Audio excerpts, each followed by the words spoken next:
फटे पुराने कपड़ों में एक आदमी कंपनी में दाखिल हुआ। रिसेप्शनिस्ट की तिरस्कार भरी नजरों के बीच उसने आते ही कहा कि वह यहां के बोर्ड ऑफ डायरेक्टर्स के चेयरमैन से मिलना चाहता है। यह सुनते ही रिसेप्शनिस्ट ने उसे किनारे जाकर इंतजार करने को कहा। आदमी ने वैसा ही किया, लेकिन कुछ ही देर में कुछ सिक्योरिटी गार्ड आए और उसे बाहर ले गए। आदमी असंतुष्ट था, इसलिए वह तुरंत एलिवेटर की ओर बढ़ा, लेकिन सिक्योरिटी गार्ड ने फिर उसे रोक लिया। मगर उस आदमी ने सिर्फ हल्के से धक्का देकर गार्ड को किनारे कर दिया। यह देखकर सिक्योरिटी कैप्टन समझ गया कि यह आदमी आम नहीं है। उसने तुरंत अपनी लाठी निकाली और उस पर हमला कर दिया। सिक्योरिटी कैप्टन ने कई वार किए, लेकिन आदमी ने आसानी से सभी से बचाव कर लिया। फिर उस आदमी ने दरवाजा रोका और तेजी से एलिवेटर में घुस गया। किसी तरह उसने एक एम्प्लॉय कार्ड हासिल कर लिया था। उसने कार्ड निकाला और टॉप फ्लोर का एक्सेस खोल लिया। जैसे ही वह पहुंचा, सीधे जनरल मैनेजर के ऑफिस में घुस गया। कमरे में मौजूद लोग उसे देखकर हैरान रह गए। तभी पास वाले कमरे से एक औरत बाहर आई। आदमी ने उन्हें अपने बचपन के दोस्त के रूप में पहचान लिया। असल में वह इस कंपनी का असली वारिस था। 15 साल पहले डैनी रहस्यमयी तरीके से गायब हो गया था। 15 साल बाद वह लौटा, लेकिन कोई उसे पहचान नहीं पाया कि वह न्यूयॉर्क का सबसे अमीर यंग मास्टर है। डैनी ने अपने दोस्तों से फिर मुलाकात की, लेकिन कुछ कहने से पहले ही उसके दोस्त ने सिक्योरिटी को बुला लिया। सिक्योरिटी टीम अंदर आई और बंदूकें डैनी पर तान दी, जिससे वह अब कुछ नहीं कर सका। कंपनी से निकाले जाने के बाद डैनी को अपने पुराने घर लौटना पड़ा, लेकिन वहां पहुंचकर उसने देखा कि दरवाजे का ताला बहुत पहले ही बदल दिया गया था। उसने चारों ओर नजर दौड़ाई और जब देखा कि कोई नहीं है तो वह एक छलांग में दूसरे मंजिल पर पहुंच गया। कमरे में चारों तरफ नजर डालते ही डैनी को एहसास हुआ कि यहां सब कुछ बदल चुका है। सिर्फ एक चीज वैसी ही थी, उनका पुराना साथ वाला फोटो। डैनी बालकनी पर खड़ा होकर अपने बचपन के दोस्तों के साथ बिताए पलों को याद करने लगा और उसने तय किया कि अब वह जरूर पता लगाएगा कि उसके साथ असल में क्या हुआ था। रात में डैनी को समझ नहीं आया कि कहां जाए, तो वह पार्क में गया और एक पेड़ के नीचे बैठकर म्यूजिक सुनने लगा। तभी एक आदमी वहां आया और दोनों के बीच अच्छी बातचीत होने लगी। जल्द ही दोनों दोस्त बन गए। उस आदमी ने डैनी के लिए अपने फोन पर जानकारी ढूंढी। तभी डैनी ने फोन की स्क्रीन पर एक खबर देखी, जिसमें लिखा था कि वह और उसके माता पिता एक प्लेन क्रैश में मारे गए थे। अगली सुबह डैनी अपनी दोस्त जॉय के पास सब कुछ समझाने गया, लेकिन उसने उसे बोलने का मौका ही नहीं दिया, बल्कि उसने चेतावनी दी कि अगर वह उसे दोबारा परेशान करेगा तो वह पुलिस को बुला लेगी। आखिरकार डैनी को वहां से जाना पड़ा, लेकिन तभी अचानक एक टैक्सी तेजी से डैनी की ओर बढ़ी और हैरानी की बात यह थी कि डैनी ने आसानी से उसके ऊपर छलांग लगा दी। यह देखकर जॉय हैरान रह गई। डैनी फिर पार्क में गया और वहां मार्शल आर्ट्स का अभ्यास करने लगा, लेकिन लोग उसे भिखारी समझ बैठे। किसी ने उसे पैसे दिए तो डैनी ने वो पैसे लौटाने की कोशिश की, लेकिन वो चीनी औरत पैसे लेने को तैयार नहीं थी। तभी उसे एहसास हुआ कि वो औरत मार्शल आर्ट्स स्कूल के लिए पोस्टर बांट रही थी। मार्शल आर्ट्स स्कूल देखकर डैनी ने सोचा कि वह उस औरत से नौकरी मांगे, लेकिन उस औरत ने डैनी की तरफ देखा जैसे उसे यकीन ही ना हो कि उसके जैसे इंसान को मार्शल आर्ट्स आता भी होगा। उसने कुछ कहे बिना मुड़कर वहां से चली गई। इसके बाद डैनी अपने पुराने दोस्त वॉर्ड के ऑफिस पहुंचा और उसकी कार चुरा ली। वॉर्ड मजबूर होकर उसी कार में डैनी के साथ बैठ गया। इसी मौके का फायदा उठाकर डैनी वॉर्ड से सब कुछ साफ साफ बात करना चाहता था, लेकिन अचानक वॉर्ड ने बंदूक निकाल ली और डैनी की तरफ तानते हुए उसे तुरंत कार रोकने को कहा। डैनी ने वॉर्ड की बात मानी और कार रोक दी, लेकिन उसने चेतावनी दी कि दोबारा उस पर बंदूक न ताने। वॉर्ड ने डैनी की बात को अनसुना कर दिया और बंदूक में गोली भरने लगा। वॉर्ड की जिद देखकर डैनी ने झटके से बंदूक पकड़ी और पल भर में उसे वॉर्ड की तरफ मोड़ दिया। डैनी का वॉर्ड को नुकसान पहुंचाने का कोई इरादा नहीं था, वह तो बस सच जानना चाहता था। आखिरकार वॉर्ड को 15 साल पहले की सच्चाई बतानी पड़ी। डैनी के परिवार को हिमालय की पहाड़ियों में हुए एक विमान हादसे में मरा हुआ घोषित कर दिया गया था, क्योंकि न तो विमान मिला था और न ही शव। डैनी ने वॉर्ड को बताया कि वही डैनी है। वॉर्ड ने सबूत मांगा, लेकिन डैनी के पास कोई सबूत नहीं था। वह बस उनके बचपन की बातें याद करके बताने लगा। इसके बावजूद वॉर्ड ने उसे मानने से इनकार कर दिया। गुस्से में डैनी ने एक्सीलरेटर दबाया और कार को तेजी से रेलिंग की ओर बढ़ा दिया। डैनी बस वॉर्ड को डराना चाहता था ताकि वह सच बोल दे, लेकिन वॉर्ड डर तो गया, पर फिर भी उसने मानने से इनकार कर दिया। खुशकिस्मती से डैनी ने समय रहते ब्रेक लगा दिया और कार रेलिंग से टकराने से बच गई। अब उसके पास जाने के लिए कोई जगह नहीं बची थी, तो वह उसी मार्शल आर्ट्स स्टूडियो पहुंचा जहां सुबह उस चीनी औरत ने फ्लायर लगाए थे। डैनी ने वहां मौजूद सबसे ताकतवर फाइटर को चुनौती दी, लेकिन उस औरत ने उसकी बात ठुकरा दी और उसे स्टूडियो से बाहर निकाल दिया। डैनी के पास कोई और रास्ता नहीं था, इसलिए वह अकेला सड़क पर निकल पड़ा। तभी अचानक एक राहगीर ने डंडा निकाला और डैनी पर हमला कर दिया, लेकिन डैनी ने तेजी से प्रतिक्रिया दी और एक ही किक में उसे जमीन पर गिरा दिया। ऊपर खड़ी कॉलिन ने यह सब देखा और हैरान रह गई, क्योंकि डैनी असल में उतना डरपोक नहीं था जितना दिखता था। डैनी ने ध्यान से हमलावर को देखा और पाया कि वह वार्ड का बॉडीगार्ड था। तभी उसने देखा कि सड़क के दूसरी तरफ उसके कुछ और साथी बंदूकें निकाल रहे हैं। ये देखते ही डैनी तुरंत वहां से भागा। वह सीधे एक भीड़ भरे मार्केट में घुस गया और भीड़ का फायदा उठाकर गायब हो गया। चलते चलते उसने एक ठेले से मास्क खरीदा और भीड़ में खो गया। बॉडीगार्ड अब भी हर जगह डैनी की तलाश में थे। तभी डैनी अचानक ऊपर से झपटा और कुछ ही मूव्स में बॉडीगार्ड को गिरा दिया। उसने उसकी बंदूक छीनी और दोबारा भीड़ में गायब हो गया। लेकिन एक और बॉडीगार्ड ने डैनी को पहचान लिया और चुपचाप उसका पीछा करने लगा। उसने धीरे से बंदूक निकाली और डैनी की पीठ पर तान दी, मगर डैनी ने तुरंत पलटवार किया। उसने एक जोरदार थप्पड़ मारा और उसे जमीन पर पटक दिया। यह बस एक चेतावनी थी। डैनी ने उसे गंभीर चोट नहीं पहुंचाई थी। उस समय वार्ड बेफिक्र होकर अपनी सफलता का आनंद ले रहा था जब उसने वार्ड को एक फोन कॉल आया। कॉल खत्म होते ही वह गुस्से से भर उठा, क्योंकि उसके बॉडीगार्ड को दिया गया हत्या का मिशन असफल हो गया था। वार्ड ने कभी नहीं सोचा था कि डैनी के पास इतनी जबरदस्त मार्शल आर्ट्स की ताकत होगी। डैनी की वापसी से अब वार्ड के दिल में डर घर करने लगा था।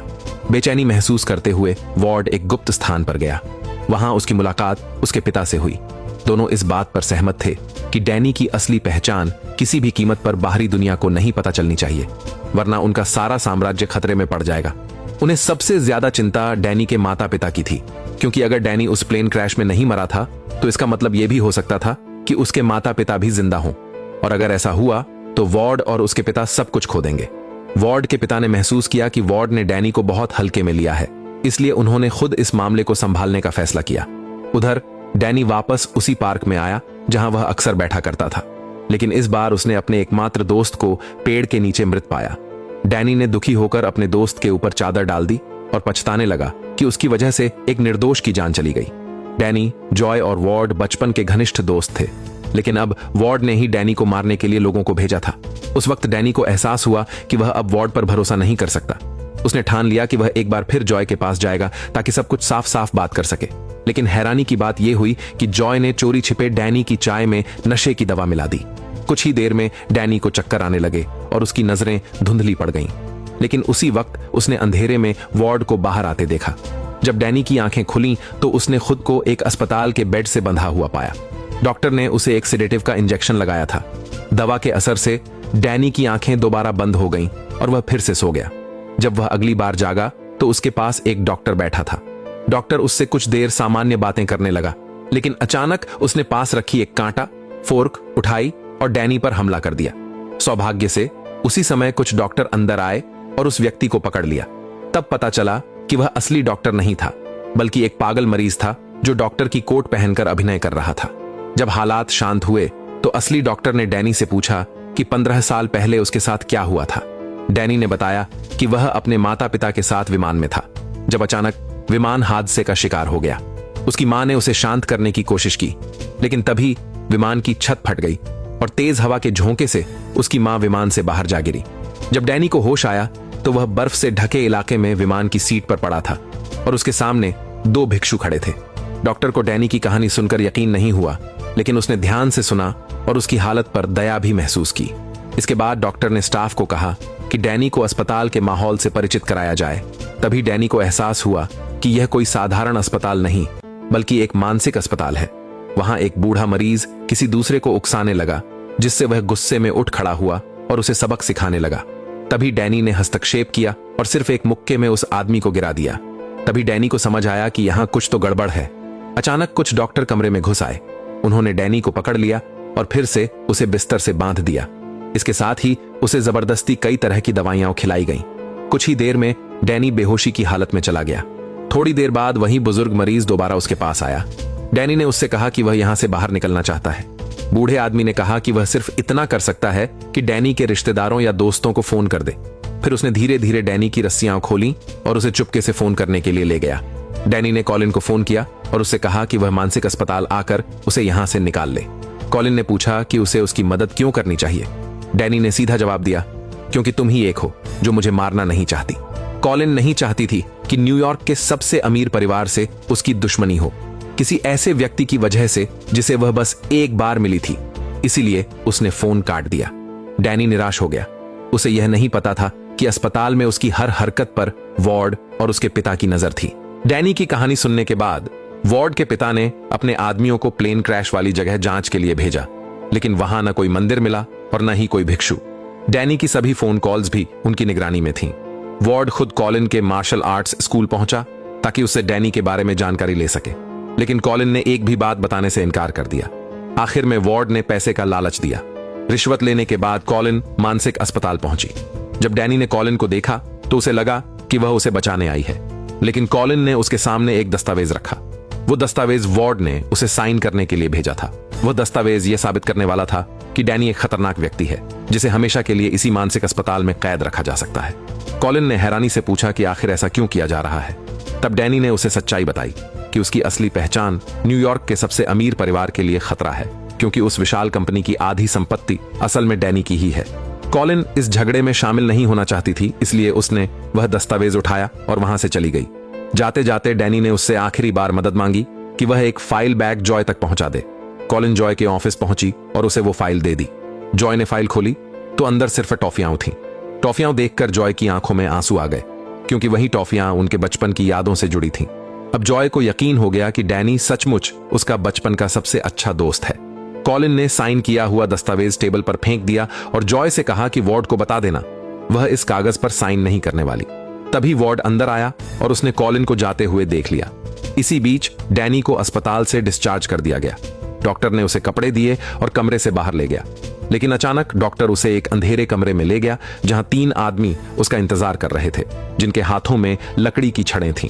जैसे ही उन्होंने डैनी को देखा, उन्होंने उस पर हमला कर दिया और एक जोरदार वार डैनी के पेट पर किया, जिससे वह दर्द से जमीन पर गिर पड़ा। उन तीनों में से एक आदमी ने कहा, यह तुम्हारे लिए वार्ड की तरफ से स्वागत का तोहफा है।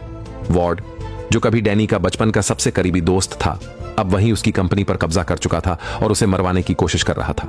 उसने जॉय के साथ मिलकर डैनी को नशे में डालकर मानसिक अस्पताल भेजा था। इन सब बातों को याद करके डैनी के अंदर का गुस्सा फूट पड़ा। इतने सालों से दबा हुआ क्रोध अब अपनी चरम सीमा पर पहुंच गया था और तभी एक चमकदार रोशनी की लहर डैनी के हाथों में इकट्ठी होने लगी। अपने हाथों में इकट्ठी हुई उस ऊर्जा की मदद से डैनी ने कुछ ही पलों में उन तीनों गुंडों को हरा दिया। फिर उसने अपनी पूरी ताकत एक मुक्के में समेटी और लोहे के दरवाजे पर जोरदार पंच मारा। दरवाजा धमाके के साथ टूटकर बिखर गया। यह सब देखकर वार्ड का पिता हैरोल्ड, जो निगरानी कैमरे पर यह दृश्य देख रहा था, हैरान रह गया। डैनी मानसिक अस्पताल से भाग निकला, लेकिन उसके पास अब भी कहीं जाने की जगह नहीं थी। आखिरकार वह कॉलिन के मार्शल आर्ट्स स्कूल पहुंच गया। कॉलिन नहीं चाहती थी कि वह किसी मुसीबत में फंसे, इसलिए उसने डैनी से तुरंत वहां से जाने को कहा। लेकिन जब डैनी ने जिद की और जाने से इनकार किया तो कॉलिन ने उससे लड़ाई शुरू कर दी। दोनों के बीच एक जबरदस्त मुकाबला हुआ, जो दूर से देखने पर किसी नृत्य जैसा लग रहा था। कुछ ही देर में डैनी ने बढ़त हासिल कर ली और कॉलिन को कोने में धकेलकर पकड़ लिया ताकि वह भाग न सके। लेकिन मार्शल आर्ट्स स्कूल की हेड होने के नाते कॉलिन इतनी आसानी से हार मानने वाली नहीं थी। उसने पलटवार किया, पर डैनी ने उसे कंधे की एक मूव से गिरा दिया। खुद को हारता देख कॉलिन ने आखिरकार दरवाजा खोला और उसे बाहर निकालने की कोशिश की। डैनी ने उसे 1 साल का किराया अग्रिम में दे दिया और टूटा हुआ दरवाजा ठीक कराने का भी वादा किया। यह देखकर कॉलिन ने अनिच्छा से ही सही, लेकिन उसे वहां रहने की इजाजत दे दी, क्योंकि उसे भी पैसों की जरूरत थी। अगले दिन डैनी अपने पुराने घर पहुंचा, जो अब जॉय की मिल्कियत बन चुका था। वह दरवाजे के पास पालथी मारकर बैठ गया और उसके आसपास डेजी के फूल और फल बिखरे पड़े थे। कुछ देर बाद जॉय घर लौटी और उसे यह दृश्य देखकर झटका लगा, लेकिन इस बार उसने पुलिस को नहीं बुलाया, क्योंकि अब उसे यकीन हो गया था कि उसके सामने बैठा यह आदमी सचमुच उसका बचपन का सबसे प्यारा दोस्त डैनी ही है। जॉय ने डैनी को अंदर बुलाया। घर में दाखिल होते ही डैनी ने चारों ओर नजर डाली। यहाँ की हर चीज उसे अपने बचपन की याद दिला रही थी। तभी जॉय ने एक दस्तावेज निकाला, जो डैनी के शेयर ट्रांसफर कॉन्ट्रैक्ट का था। वार्ड ने डैनी को उसकी कंपनी के शेयरों के बदले $1 अरब की पेशकश की थी, इस शर्त पर कि डैनी अपना नाम बदल ले और सब कुछ छोड़ दे। यह सुनकर डैनी बेहद गुस्से में आ गया। वह पैसे के लिए नहीं लौटा था, बल्कि इसलिए आया था ताकि लोग उसकी असली पहचान को स्वीकार करें। उसने जॉय की कोई बात सुने बिना दरवाजा खोला और वहां से निकल गया। जॉय घबराकर उसके पीछे दौड़ी। वह उसे समझाने लगी कि $1 अरब में वह आराम से जिंदगी बिता सकता है, लेकिन डैनी ने पीछे मुड़कर भी नहीं देखा और आगे बढ़ता चला गया। अब उसने ठान लिया था कि वह सबको साबित करेगा कि वह असली वारिस है। डैनी कंपनी के बाहर इंतजार करता रहा। तभी एक औरत बाहर निकली। जैसे ही डैनी ने उसे देखा, वह उसके पीछे चल पड़ा। उस औरत को जल्द ही एहसास हो गया कि कोई उसका पीछा कर रहा है, तो उसने तुरंत पेपर स्प्रे निकाला और डैनी की ओर तान दिया। डैनी ने जल्दी से समझाया कि वह डैनी है, वही बच्चा जो कभी इस कंपनी का मालिक था। वह औरत उसके पिता की पुरानी सेक्रेटरी थी। डैनी ने उसे अपना अतीत बताया और धीरे धीरे उसे यकीन दिला दिया कि वह सच बोल रहा है। उसने उससे मदद मांगी ताकि वे वार्ड की कंपनी पर मुकदमा कर सकें। अगले दिन दोनों फिर मिले। यह मुकदमा उस वकील के लिए भी चुनौती बन गया जिसने कभी कोई केस नहीं हारा था, क्योंकि डैनी के पास अपनी पहचान साबित करने का कोई ठोस सबूत नहीं था। अपना जन्म प्रमाण पत्र खोजने के लिए डैनी अस्पताल के पुराने रिकॉर्ड रूम में पहुंचा, लेकिन वहां अंदर पहले से ही एक काले कपड़ों वाला आदमी मौजूद था। डैनी ने उससे कहा कि वह कुछ दस्तावेज ढूंढना चाहता है, लेकिन उस आदमी ने उसे अनदेखा कर दिया। डैनी जैसे ही फाइलें देखने लगा, वह आदमी अचानक उस पर टूट पड़ा और एक बोतल एथेनॉल निकालकर पूरे कमरे में आग लगाने की कोशिश की। उसी वक्त डैनी का गुस्सा अपनी चरम सीमा पर पहुंच चुका था और उसकी सारी ऊर्जा उसके मुट्ठी में केंद्रित हो गई थी। उसने छलांग लगाई और उस आदमी पर जोरदार मुक्का मारा। अपनी ताकत वापस पाकर उसे थोड़ा थकान महसूस हुई। जमीन पर पड़े उस आदमी ने जल्दी से लाइटर निकाला, लेकिन डैनी ने उसे दूर किक मार दी। उसने फिर से एक फल चाकू निकाला, लेकिन डैनी ने उसे रोक दिया। उसने देखा कि अब वह लड़ाई नहीं कर सकता, तो भागने की कोशिश की, लेकिन डैनी ने उसे रोका और एक मुक्के से गिरा दिया। वह जल्दी से लाइटर उठाया और कमरे में आग लगा दी। वह तेजी से बाहर भाग गया, जबकि डैनी अभी भी अंदर था। डैनी ने देखा कि एक औरत जमीन पर पड़ी हुई थी, तो वह तुरंत उसकी ओर दौड़ा और उसे उठाया। उसने उसे कंधे पर उठाकर बाहर भागा। इसके बाद डैनी वार्ड और जॉय को ढूंढने के लिए कैफे पहुंचा। डैनी बैठा और जॉय को धक्का देकर साइड में कर दिया। उसने वार्ड से सवाल किया कि उसने ऐसा क्यों किया। वार्ड ने ठंडे स्वर में कहा कि डैनी को बहुत पहले ही मर जाना चाहिए था। गुस्से में डैनी ने गिलास तोड़ दिया, जिससे माहौल तनावपूर्ण हो गया। दोनों अब लड़ने ही वाले थे कि जॉय ने जल्दी से उन्हें अलग कर दिया, लेकिन जॉय की अगली बात ने डैनी को अंदर तक चोट पहुंचाई। यह सुनकर डैनी ने ठान लिया कि वह सब कुछ वापस हासिल करेगा जो उसने खोया। जॉय ने कहा कि वह डैनी की छोटी बहन नहीं है और वह उनका भाई नहीं है। उन्होंने उसे कभी अपनाया नहीं। डैनी ने मुंह फेर कर वहां से चल दिया। अगले दिन डैनी अपने साथ एक वकील लेकर पहुंचा। वकील ने वार्ड को एक दस्तावेज सौंपा, जिसमें डैनी के कंपनी में सभी अधिकार और 51% शेयर सौंपने का आदेश था।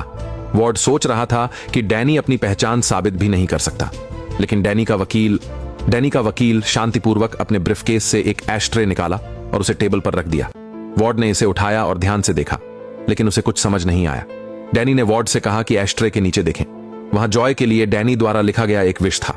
वार्ड ने तिरस्कार से देखा और कहा कि इससे कुछ साबित नहीं होता, लेकिन वकील ने वार्ड से कहा कि शब्दों के पास बनी फिंगरप्रिंट पर ध्यान से देखें। इस समय वार्ड और जॉय दोनों हैरान रह गए। वकील ने कहा कि उस फिंगरप्रिंट पर डैनी का हाथ है और यह उसकी पहचान साबित करने के लिए पर्याप्त है, लेकिन वार्ड अभी भी बहस करके समय बढ़ाने की कोशिश करने लगा। इस बीच वार्ड की तरफ के 5 वकील चुपचाप खड़े रहे। इसके बाद डैनी और उसके वकील आराम से चले गए, जबकि वार्ड गुस्से में था और कुछ कर नहीं सका। उस रात डैनी चोरी छिपे एक बिल्डिंग में घुसा, लेकिन वहां पहुंचते ही उसने देखा कि अंदर जाने के लिए पासवर्ड की जरूरत थी। इसलिए डैनी खिड़की की ओर गया। उसने सावधानी से चारों ओर देखा और बिल्डिंग की बाहरी दीवार से ऊपर चढ़ने लगा। डैनी दीवार से लटककर ऊपर चढ़ता रहा। जब वह टॉप फ्लोर पर पहुंचा तो वह खिड़की खोलकर अंदर जाने ही वाला था। तभी अचानक किसी ने उसे जोर से धक्का दिया। डैनी हवा में गिरने लगा, लेकिन उसने लोहे के फ्रेम को पकड़ लिया। अगर वह इतनी ऊंचाई से गिरता तो निश्चित ही कुचल जाता। डैनी ने गहरी सांस ली और कुछ देर के लिए खुद को पकड़ने की कोशिश की, लेकिन तभी डैनी फिसल गया और सीधे नीचे गिर पड़ा।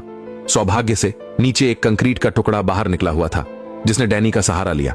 जब डैनी को होश आया तो उसने खुद को वार्ड के कमरे में सोफे पर पड़ा हुआ पाया। वार्ड हाथ में कॉफी का कप लेकर बाहर आया। पता चला कि डैनी को धक्का देने वाला वही वार्ड था। तभी एक और आदमी सामने आया। वह वार्ड और जॉय के पिता थे। डैनी को विश्वास नहीं हुआ कि हैरोल्ड अभी भी जीवित है, और दोनों ने एक दूसरे को कसकर गले लगाया। हैरोल्ड को डैनी का चाचा माना जा सकता था।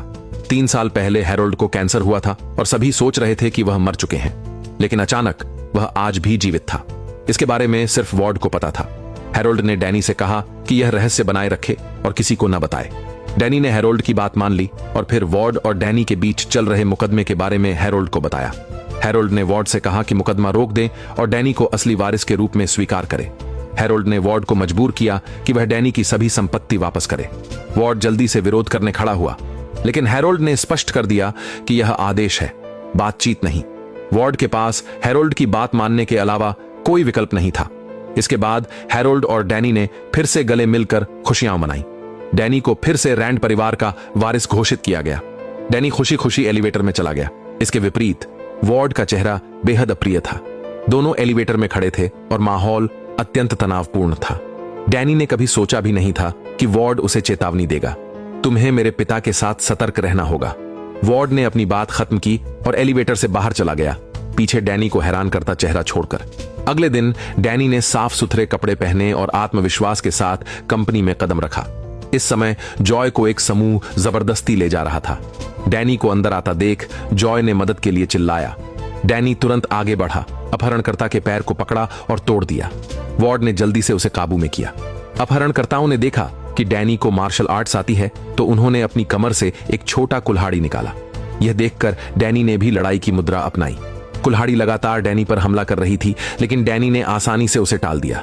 एक अपहरणकर्ता कूदकर डैनी पर वार करने लगा, लेकिन वह जमीन पर जा लगा। डैनी ने पीछे मुड़कर उसे किक मारकर गिरा दिया। जैसे ही एलिवेटर पहुंचा, उन्होंने जल्दी से जॉय को अंदर खींचा। एक और अपहरणकर्ता कूदकर डैनी पर हमला करने की कोशिश करने लगा और कुछ बार घूमते हुए वार किया, लेकिन उसे भी किक मारकर गिरा दिया गया। एलिवेटर का दरवाजा बंद होने वाला था, तब डैनी तेजी से आगे बढ़ा और दोनों हाथों से दरवाजा खोल दिया। डैनी सफलतापूर्वक एलिवेटर में प्रवेश कर गया। एलिवेटर का दरवाजा धीरे धीरे बंद हुआ और डैनी ने अंदर मौजूद 3 अपहरणकर्ताओं के साथ युद्ध शुरू किया। हालांकि जगह सीमित थी, लेकिन इसका डैनी की लचक पर कोई असर नहीं पड़ा। जब एलिवेटर का दरवाजा खुला तो सभी अपहरणकर्ता डैनी द्वारा आसानी से निपटाए जा चुके थे। अपहरणकर्ताओं ने अपने साथियों को ब्लैक हेवन लौटने के लिए कहा और जल्दी से भाग गए। डैनी जॉय को मार्शल आर्ट्स स्कूल ले गया और कॉलिन से ब्लैक हेवन के बारे में पूछा। कॉलिन ने कहा कि ब्लैक हेवन ब्रैड म्यू का इलाका था। ब्रैड म्यू यहाँ का एक बहुत बड़ा गैंग था, इसलिए डैनी ने खुद जाकर बातचीत करने का फैसला किया। डैनी चाइनाटाउन में ब्लैक हेवन रेस्टोरेंट पहुंचा। वह दूसरी मंजिल पर गया और सीधे रिसेप्शन डेस्क पर जाकर रिसेप्शनिस्ट से कहा कि उनके बॉस को बुलाकर उससे मिलाया जाए। डैनी की जबरदस्त मौजूदगी देखकर उसने तुरंत वेटर को पहले जाने का इशारा किया। तभी एक समूह छड़ों के साथ दरवाजा खोलकर बाहर आया। डैनी के सामने वही लोग थे जिन्हें उसने पहले हराया था। अचानक एक गंजा बूढ़ा आदमी अंदर आया, एडम, जो इस जगह का प्रमुख था। डैनी ने उससे पूछा कि उसने जॉय पर हमला करने के लिए किसी को क्यों भेजा। एडम ने डैनी से कहा कि जॉय ने सबसे पहले उसका पोर्ट लूटा था, लेकिन डैनी ने सोचा कि जॉय को मजबूर किया गया था और उसकी चाल में फंसा दिया गया था। एडम बहुत ही उलझन में था, क्योंकि न्यूयॉर्क में और कौन रैंड कॉरपोरेशन को मजबूर कर सकता था।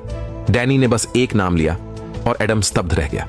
फिर उसने जल्दी से माफी मांगी और निकल गया। डैनी ने चीनी भाषा में कहा कि वह चाहता है कि वे उसके इलाके से बाहर चले जाएं। इसके बाद डैनी मार्शल आर्ट्स स्कूल लौट आया और रिपोर्ट किया कि मामला सुलझ गया। अचानक डैनी ने कॉलिन का हाथ पकड़ लिया, जिससे वह चौंक कर पीछे हट गई। पता चला कि डैनी सिर्फ कॉलिन की जॉइंट की डिसलोकेशन ठीक करना चाहता था, इसलिए कॉलिन को उसका हाथ देना पड़ा। डैनी ने उसका हाथ रगड़ा और जानबूझकर समय लंबा खींचा ताकि वह उसे थोड़ी देर और छू सके। कुछ समय तक हाथ रगड़ने के बाद कॉलिन का हाथ सामान्य हो गया। फिर डैनी ने जॉय को मार्शल आर्ट्स स्कूल से बाहर ले गया। इसी समय ब्लैक हेवन रेस्टोरेंट में एडम अपने अधीनस्थों के साथ डिनर कर रहे थे कि अचानक कुछ मास्क पहने लोग अंदर दौड़े। वे उस व्यक्ति को ढूंढने आए थे जिसने जॉय को हराया था। एक गंजा आदमी सामने आया और अपनी गलती स्वीकार की। फिर एक और आदमी काले कपड़ों में आगे बढ़ा। गंजा आदमी हमला करने ही वाला था कि उसे सीधे सिर में चाकू से वार किया गया और वह जमीन पर गिर गया। तभी एडम का समूह समझा कि यही वे लोग थे जिन्होंने उनका पोर्क लूटा था। इस समूह का नाम था हैंड। उधर रैंड एंटरप्राइजेस की बिल्डिंग में व्यापार के टाइकून एक बंद बैठक कर रहे थे कि अचानक कॉन्फ्रेंस रूम का दरवाजा खुला। सभी ने सिर घुमाकर देखा कि डैनी आत्मविश्वास के साथ अंदर आ रहा है। माहौल अजीब हो गया। डैनी सीधे कॉन्फ्रेंस टेबल की ओर गया और एक कुर्सी खींचकर आराम से बैठ गया। सभी ने जिज्ञासु नजरों से डैनी को देखा, लेकिन सीईओ वॉर्ड ने सिर झुकाया और कुछ कहने की हिम्मत नहीं की, क्योंकि डैनी 51% शेयर रखने वाला शेयर होल्डर था। बैठक आगे बढ़ी। रैंड एंटरप्राइजेस ने अभी अभी एक नया एंटी पैरासिटिक ड्रग सफलतापूर्वक रिसर्च किया था। इस दवा का मार्केट साउथ अमेरिका और यहां तक कि ईस्टर्न यूरोप तक फैला हुआ था।